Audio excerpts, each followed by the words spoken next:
එන්න ඥාන කතා හදමු. මම මාගරින් ග්‍රෑම් 50ක් විතර ගත්තා.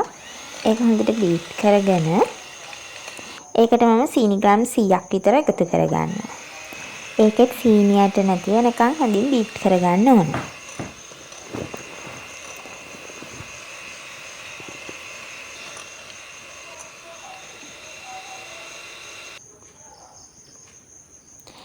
මේ වගේ බෝල් එක වටේට එන ටික එකතු කරමින් බීට් කරගන්න ඕන. ඊළඟට මම මේකට බිත්තරයක් එකතු කරගන්නවා. ඒකත් හොඳින් බීට් කරගන්නවා.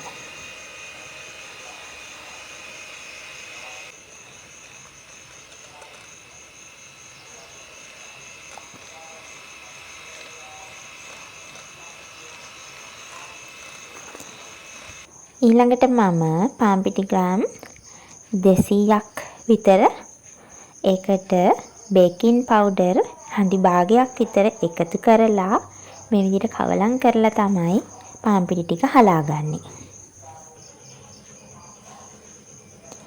දැන් මේකෙදි අපිට බීටරේ අවශ්‍ය වෙන්නේ නැහැ.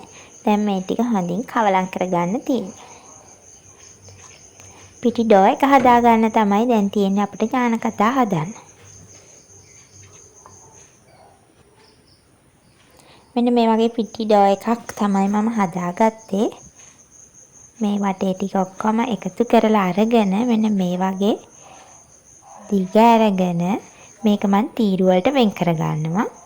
මේකෙදි අපි බෝල තමයි හදාගන්න ඕනි මුලින්ම.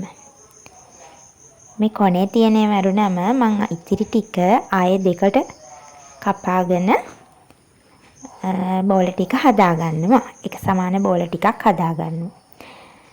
මම ඥාන කතා කඩේ තියෙන වගේ ලොකු ඥාන කතා නෙමෙයි. ඊට වඩා පොඩි ඒව තමයි හදන්නේ. අපිට කැමති ප්‍රමාණයකට හදාගන්න පුළුවන් මේ ඩෝ එක හදාගත්තට පස්සේ.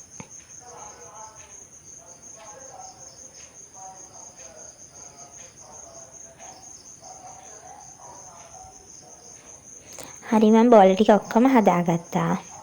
දැන් තියෙන්නේ ඥාන කතාවල හැඩය හදාගන්න.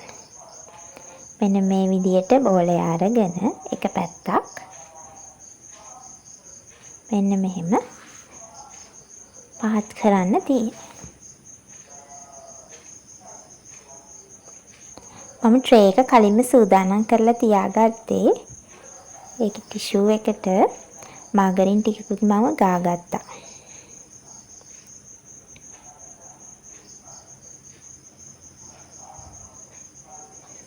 මේ තියෙන්නේ මම හදාගත්ත ඥාන කතා. දැන් මේකේ මට සීනි ටිකක් තවර ගන්න තියෙන්නේ. මේ සීනි ටික මම අමතරව ගත්තේ කලින් කිව්ව ප්‍රමාණයට අමතරව. මෙන්න මේ විදිහට වටේ උඩ ටිකේ ඥාන කතා එකේ සීනි තියෙන්නේ. ඒකේ සීනි ටික මෙන්න මේ විදිහට තවර ගන්න ඕන.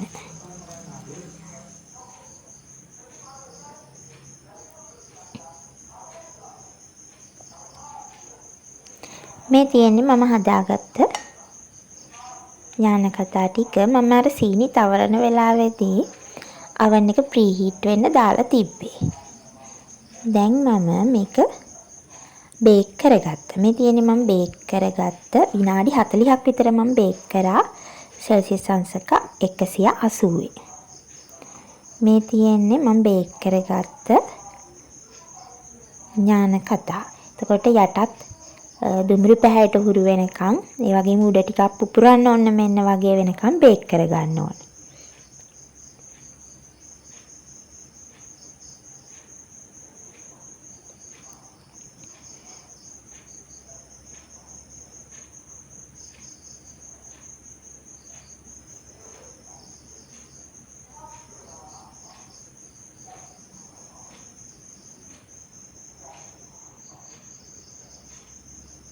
මේ බලන්න යට කොටස දුඹුරු පාට වෙලා තියෙනවා.